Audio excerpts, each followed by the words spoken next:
And yeah, in addition to working out, a lot of people this time of year make some changes to the way they eat. And we have research neuroscientist and pioneer in the field of food addiction, Dr. Nicole Aveda, joining us now. Now, Dr. Nicole, you've done a lot of research on added sugar, a lot of which showcased in your new book, Sugarless, which you can see right behind me, and that's now available on paperback. But what tips do you have for people who are looking to maybe cut back on their sugar intake this year?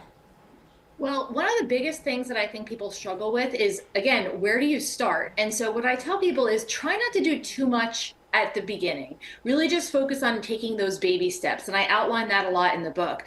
Really just focus in on where you can first identify sugar, know the different names for added sugar, and know where it's located, know which foods it's in. And then that way you can start to systematically identify it, cut back on it, and just really chip away so that you're reducing your intake slowly over time. Now, I think people, including myself, are starting to realize just how harmful certain foods on the market can be, especially when it comes to products that contain clean eating ingredients. So what do you recommend for us in that case?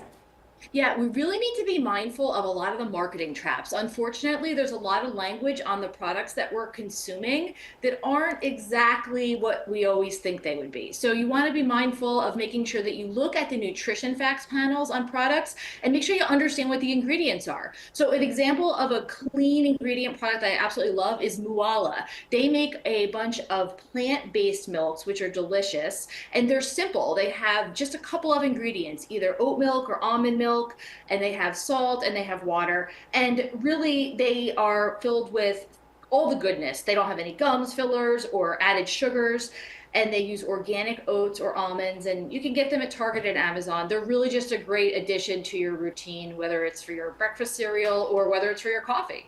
And really quick, let's talk gut health, because I know this was a big deal in 2024, and I'm sure it's going to carry into the new year. So what tips do you have for people who are looking to improve that gut health this year?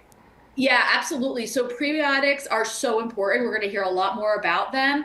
And we want to make sure we're focusing on the kids as well, because they're often deficient and they're still developing their microorganisms in their gut.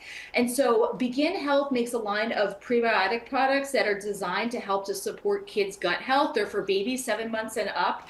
And they're really just a great way to help kids have that healthy bowel regularity. And also, they're simple to use. It's a powder that you can simply add to your kid's favorite beverage or add it to their food. 3 grams of fiber per serving, and it's a great way to support your kids' gut health from an early age. Like they say, start them young, because the healthier they are when they're young, the healthier they can be when they are older. DrNicoleAveda.com for more information. Dr. Nicole, thank you so much for joining us today.